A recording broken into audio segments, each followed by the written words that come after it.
Deep within the human heart lies a sanctuary so hidden the masters spoke of it only in whispers and symbols. They called it Sirr, the divine secret. Unlike the knowledge traded in spiritual marketplaces, this secret cannot be bought, downloaded, or captured in words. It reveals itself only to the one who has polished the heart through surrender and stillness. Perhaps you've felt it in prayer, when the petitioner vanished and only the prayer remained, or in meditation, when awareness recognized itself as boundless. The Sufis taught that beyond the nafs of the ego, beyond the qalb of the heart, and even beyond the ruh of the spirit, lies Sirr, the innermost sanctuary, where there is no veil between the servant and the real. The speech of this secret is silence, and its silence is speech. And it waits within you, even now, like a hidden flame.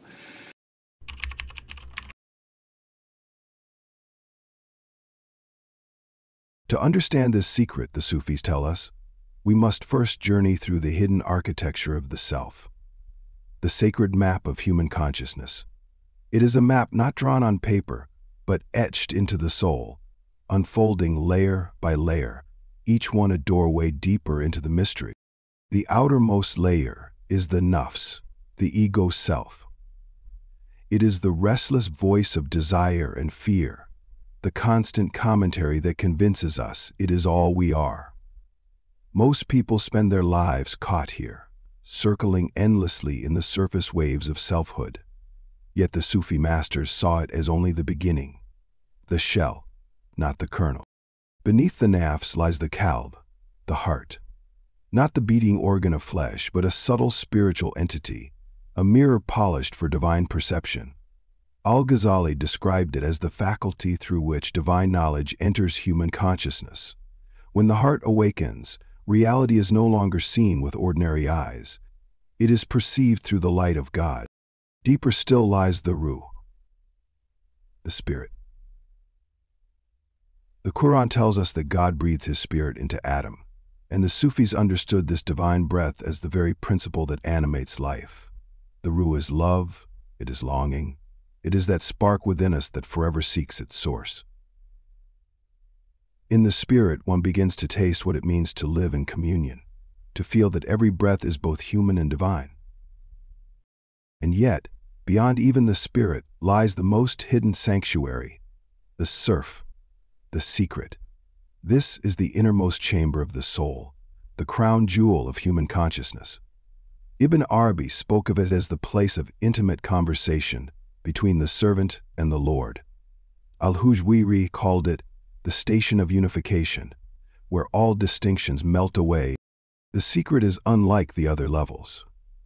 The heart can know God through his names and attributes, but in the Sirr there is no veil, not even the veil of knowledge. The speech of the secret is silence, and its silence is speech. It exists in the eternal now, beyond past and future, where awareness discovers itself as boundless. Imagine the self as a series of veils, the nafs a restless shadow, the heart a luminous mirror, the spirit a breath of love, and the Sirr, the innermost flame, hidden yet eternal. To journey inward through these layers is not to abandon the world, but to discover that the very fabric of consciousness is woven with divine light. This is why the Sufi path is not just philosophy, but transformation. Each stage is purified through discipline, devotion, and remembrance, until finally the secret unveils itself, not as something new, but as what we have always been, the real, speaking to the real, through the vessel of the human soul. The map of human consciousness is not a chart to be studied. It is a pilgrimage to be lived, and at its center lies the mystery of mysteries, the Sirr, the divine secret, waiting to be revealed in the silence of the heart. What makes the Sirr so mysterious is not only its hiddenness, but its essential nature. The masters tell us that beyond the nafs, beyond the qalb, beyond even the ruh, there exists a sanctuary that cannot be mapped in ordinary terms. It is called the innermost chamber, the place where divine secrets are deposited. Al-Ghazali described the Sirr as the innermost sanctuary where divine light dwells. Ibn Arabi wrote, "In the secret there is no veil between the servant and the real. not even the veil of knowledge. And Al-Hallaj taught that while the heart is the place of knowledge and the spirit is the place of love, the Sirr is the place of unification. Jama. The Sirr is not about ideas, not even mystical ones. It is not a state of imagination, nor a passing emotion. It is a dimension of consciousness itself. The speech of the secret is silence, and its silence is speech. In this hidden chamber, divine communication does not arrive as words, visions, or even thoughts. It arrives as direct recognition beyond all symbols. At the level of the heart, one may know God through his attributes, the merciful, the wise, the beautiful. But in the secret, the mystic no longer perceives qualities or signs. Instead, there is only direct contact with the divine essence. It is intimacy without mediation. It is the real knowing itself, through you, and you recognizing yourself through the real. Ibn Arabi called this mutual recognition a moment where human consciousness becomes the very mirror in which God beholds his own reflection. This is why the language of the Sirr is so paradoxical. The mystic Al-Hallaj, when overcome by this station, cried out, "Ana al-Haq, I am the truth." To the unprepared, this sounded like blasphemy. But to those who knew the path, it was not arrogance, but precision. At the level of the secret, the boundary between servant and Lord grows so thin that words falter. The self does not vanish into nothingness. It is revealed as always having been held within the embrace of the divine. Time itself bends at this depth. Ibn Arabi spoke of the eternal now, in which past and future collapse into a perpetual present, a ceaseless moment of divine encounter. Here, the mystic no longer waits for God, nor remembers God, nor calls out to God. Instead, every breath is God's breath, every perception God's perception, every act God's act. To define the Sirr, then, is not to point to an object, but to describe a relationship, a hidden communion that awakens only when the veils are lifted. Some call it the divine spark, others the innermost sanctuary, others the crown jewel of the soul. All of these names point toward a mystery that refuses to be contained. And yet, those who have touched this secret describe common signs, a dissolving of subject and object, a knowledge without learning, a certainty without proof, a paradox where I remain I and he remains he, and yet there is no separation. The Sirr is not another layer of self to be conquered, but the revelation of what has always been true. It is the place where God whispers to himself through the servant.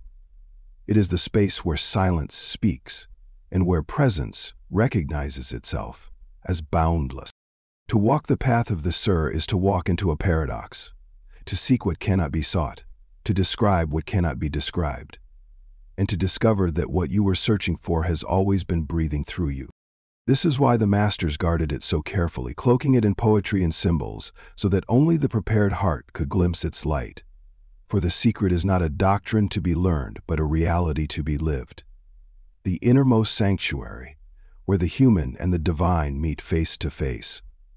What happens when the Sirr awakens?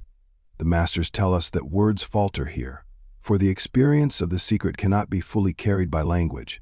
And yet, across the centuries, mystics have risked expression, leaving behind fragments of testimony, windows into a state where the human dissolves into the divine, and the divine breathes through the human. One described it this way: I entered a state where I was neither awake nor asleep, neither speaking nor silent, neither moving nor still. Knowledge came without learning, understanding without thinking, certainty without proof. I knew with absolute conviction that this knowledge did not come from myself, yet I could not say it came from other than myself. In the unveiling of the Sirr, the lines blur. The mystic no longer prays, for the prayer prays itself. He no longer recites, for he has become the Qur'an that recites itself. Every breath is God's breath, every thought his thought, every perception his perception. And yet the paradox remains. I am I and he is he, and still there is no separation. This is not annihilation, but unveiling, not the destruction of self, but the recognition that the self has always been held within the real. Al-Hallaj's cry, Ana al-Haq, I am the truth, was born from this fire. not arrogance, but an attempt to speak the unspeakable. That in the innermost sanctuary, the secret recognizes itself as nothing other than God's own self-knowing. The unknowable. Mystics describe the Sirr as a place where subject and object dissolve, where the duality of seeker and sought collapses. It is a knowledge that requires no proof, a seeing that requires no eyes, an intimacy so close it cannot be measured. At this depth, time itself evaporates. Past and future vanish, leaving only the eternal now. A ceaseless encounter with the divine presence. One seeker confessed, "In the secret, I discovered myself to be the love that loves itself, the prayer that prays itself, the remembrance that remembers itself. All actions became divine actions performed through human form. Here individuality is not erased but transfigured, revealed as a vessel through which God continually expresses himself." This is why the Sirr cannot be mistaken for imagination or fleeting emotion. It is not a mood, nor a passing ecstasy. It is a permanent station of consciousness, a recognition that everything, from the smallest breath to the vast turning of the heavens, is already divine self-disclosure. The servant does not disappear by annihilation, but by unveiling, by realizing that separation itself was only an illusion. In these accounts, the impossible paradox becomes the natural condition. Silence becomes eloquent, presence becomes overwhelming, and the ordinary world is suddenly radiant with the real. Every tree, every stone, every face shines as a reflection of the one light. The masters remind us such experiences are not ends in themselves, but thresholds. They are glimpses of what consciousness becomes when purified of its veils. They serve as signposts, guiding the seeker without binding them to form. For the Sirr is not a single event, but a way of being, a life lived in unbroken awareness that God breathed through all things. And so, when the Sirr opens, the mystic finds not escape from the world, but a transfigured world, a reality shimmering with divine presence, where every act, every word, every silence is already God's own unfolding. This is the testimony of the awakened, that the deepest mystery is not far away, not hidden in distant heavens, but alive in every heartbeat, every breath, every moment of being. It is the secret that has been whispering within you since the beginning, waiting for you to listen. If the Sirr is the innermost sanctuary, how does one prepare to enter? The masters are clear. The secret cannot be forced, demanded, or bought. It unveils itself only to a heart made ready, a vessel polished by discipline, purification, and surrender. Al-Muhasabi taught that the path begins with muhasabah, constant self-examination, to watch the movements of desire, to question the subtle intentions of the self, to refine the heart of its illusions. Every unchecked thought, every hidden motive, every attachment becomes a veil over the mirror of the qalb. Unless these are released, the secret cannot shine. This purification is not harshness, but tenderness. It is a gradual zoo, the release of clinging, a letting go of the world's false promises. The seeker learns to loosen the grip of fear and desire, so that love may flow unobstructed. The Sufi path is not escape but refinement, polishing the heart until it reflects nothing but light. The tradition also speaks of maqamat, the stations of the way. Before the secret can stabilize, the seeker must be anchored in earlier states: tawbah, repentance; khawf, awe and fear; raja, hope; mahabba, love. From these, one grows into trust, tawakkul, contentment, rida, and finally self-annihilation, fana. Each stage strips away a layer of separation, preparing the heart for intimacy with the real. Central to this path is dhikr, remembrance. At first the tongue calls the divine name, then remembrance sinks into silence, until even silence is surpassed and the remembrance recites itself without effort. As Ibn Atta'Allah described, first you remember God, then God remembers himself through you. In this effortless flow, the seeker enters the domain of the Sirr, where remembrance and the remembered are one. Companionship is also a hidden key. The masters say, seek the company of those whose secrets are active, For the awakened heart can awaken another, not through words, but through silent transmission. To sit in the presence of the realized is itself a form of remembrance. The secret recognizes itself across apparent separations, igniting the flame in hearts that are ready. Another practice is to see the one in the many. Begin by noticing divine mercy in acts of kindness, divine beauty in the forms of nature, divine power in the vast forces of the cosmos. Gradually extend this recognition until all experiences, joy and sorrow, gain and loss, are seen as self-disclosures of the real. When this vision stabilizes, the consciousness begins to function from the level of the secret itself. Yet the greatest paradox is this: even the desire for the secret can become a veil, for to cling to attainment is to hold on to the illusion of a separate self. The masters warned, want nothing from God but God. Seek nothing from the path but the pathlessness that lies beyond all paths. Only when the seeker surrenders even the longing for unveiling does the unveiling arrive. This is why they say, the secret chooses its own moment of revelation. The role of the seeker is not to force it, but to remain ready, like a polished mirror awaiting the fall of divine light. The unveiling of the Sirr is not earned by effort, but given as a gift. The descent of grace upon a heart prepared to receive. The path of preparation, then, is not about chasing hidden knowledge, but about becoming transparent so that the knowledge hidden within may shine forth. It is a journey of purification, remembrance, companionship, and surrender. A path that does not lead to a distant treasure, but clears the veils from the jewel already placed within you. The masters whisper the invitation still. Polish the mirror of your heart. Release every false claim of selfhood. Surrender all to the One. Then, in the silence, when all seeking has fallen away, the Sirr may unveil itself as what you have always been and never cease to be. The secret is not only hidden, it is also guarded. The masters tell us that the Sirr must be protected like a precious jewel, not exposed to every gaze, not cast into the marketplace of careless words. For its power lies partly in its hiddenness, and its revelation to the unprepared can cause more harm than blessing. Ibn Arabi wrote, "The secret must be guarded like a jewel, expose it only to those whose hearts can receive it without corruption." This is why, for centuries, the wisdom of the Sirr was wrapped in symbols, cloaked in poetry, hidden within paradox. What appears as riddle or metaphor to the ordinary reader is in truth a safeguard, a veil protecting the fire of divine intimacy until the heart is ready to bear it. The Sufis knew that written words alone cannot carry the secret. They spoke instead of transmission, from heart to heart. The awakened secret in one being can awaken the secret in another, not through lecture or debate, but through presence itself. Sitting silently in the company of the realized often does more than years of study, for the Sirr recognizes itself across the apparent separations of human forms. This is why they said, the speech of the secret is silence. In its silence, the heart of the teacher converses with the heart of the seeker.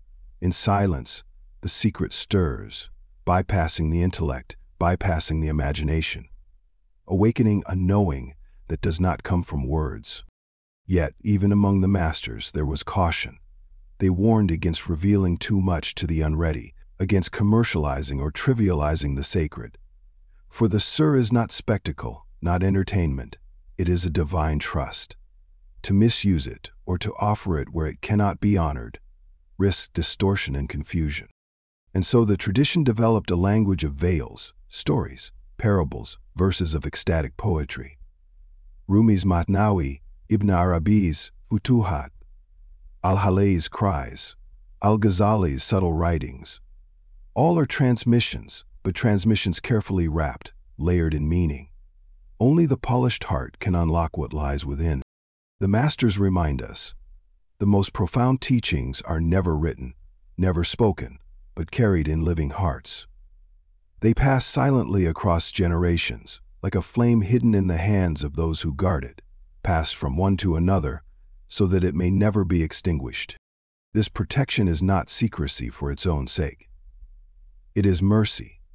Just as the sun would blind eyes unaccustomed to its light, the Sirr could overwhelm a soul not yet prepared. Hiddenness is protection for the teaching and for the seeker. And yet, when the heart is ready, the veils part effortlessly. A word, a glance, a silence shared with a realized one, and suddenly the secret stirs awake. Transmission is not about adding something new, but about recognizing what was already there. Waiting, Dhikr, is a trust, an amana placed within human consciousness.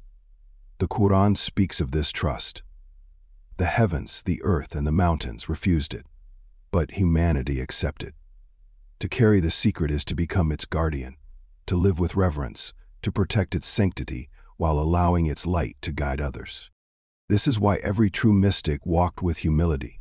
They knew the secret was not theirs to own, but only theirs to protect, to nurture, and when the time was right, to transmit, heart to heart, soul to soul, in silence and in love. The story of the Sirr is not about accumulation, but about trust. To hold it is to be responsible not only for oneself, but for the entire chain of seekers and knowers, past and future, who are bound together in what Ibn Arabi called the secret brotherhood, the unseen circle of those connected by divine intimacy, beyond time and beyond place. This is the mystery of its protection, hidden yet present, silent yet speaking, guarded yet always searching for the heart prepared to receive it. Why does the Sirr exist? Why place such a treasure in the hidden chamber of the human soul?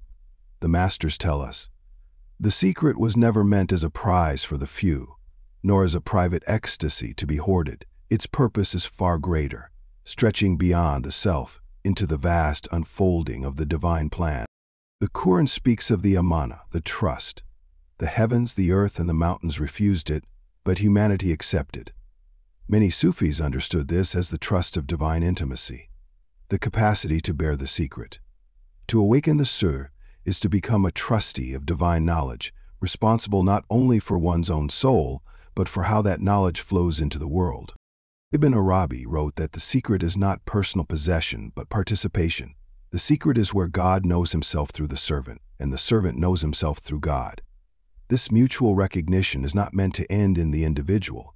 It is the real discovering itself through creation, using human consciousness as its mirror.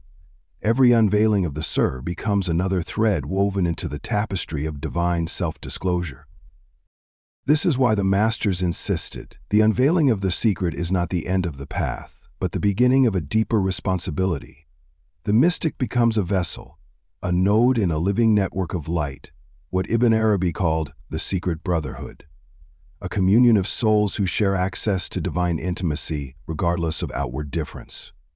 Through them, humanity is quietly guided, drawn back toward its source. Al-Hallaj expressed this from his own realization. I am the secret of the real, and the real is my secret. This was not a cry of separation overcome, but of unity realized. The human heart awakened as a channel through which divine reality shines into the world. The purpose of the Sirr, then, is not escape from the world, but transformation of it. It is not about withdrawal into ecstasy, but integration, letting the secret's awareness flow into daily life, into teaching, into compassion, into every breath. When Al-Ghazali returned from his crisis, his writings carried the clarity of the secret. When Rumi composed the Matnawi, it was not simply poetry, but transmission. The secret awakening the secret in others. Those who carry the Sirr become living reminders, not by preaching, but by presence. Their task is not to impose, but to embody, not to control, but to serve. Their lives become lanterns in which the divine light flickers, guiding seekers through the night of forgetfulness. This is why the secret must be guarded but not buried. Its unveiling is not a private treasure but a service to humanity's spiritual evolution. Every heart that awakens contributes to the collective return to the One, the great movement of all souls back to the source from which they came. And yet, the masters warn, the Sirr must never be claimed as personal property. It is not my secret, nor your secret. It is God's secret, entrusted for a time to human hearts. To confuse it with self-possession is to veil it once more, To carry it with humility is to allow it to radiate as it was meant to, for the sake of the whole. Ultimately, the purpose of the Sirr is remembrance, not remembrance as a mental act, but as a state of being, the universe remembering itself as divine through us. The secret is the real's own longing, planted within us so that one day it might blossom, not for the glory of the individual, but for the return of all creation to its origin. This is the invitation hidden in the Sirr. To become a trustee of divine intimacy, to live as a mirror polished for light, to carry the flame not for oneself alone, but for all. In this way, the secret fulfills its purpose, not as hidden knowledge, but as the living bridge between the human and the divine. The Masters whisper still, polish the mirror of your heart until it reflects nothing but divine light. Release every false claim of separation. Want nothing from God but God. And when all longing falls silent, the secret reveals itself, not as something new, but as what you have always been. The Sirr is not far away, it is here, breathing through you, hidden in the stillness between thoughts, alive in every heartbeat. It waits, like a flame beneath the ashes, for the breath of surrender to awaken it. As you listen, perhaps you feel it stirring, a presence so intimate it is your own deepest self, yet so vast it holds the stars. This is the gift, the trust, the jewel hidden in the soul, and it is calling you now. So take this moment not as an ending, but as an invitation. Carry the remembrance with you. Let it shape the way you walk, the way you speak, the way you love. And if these words touch something within you, share them, so that the secret may awaken in others. Leave your reflection in the comments so the circle of seekers grows wider, heart to heart, across the world. And return here to this gathering place of souls, where we walk the path together. This is Inner Alchemy, where the hidden becomes revealed, where the ordinary becomes luminous, and where the secret remembers itself through you. Until we meet again, may your heart be polished, your breath be light, and your being be the mirror of the real.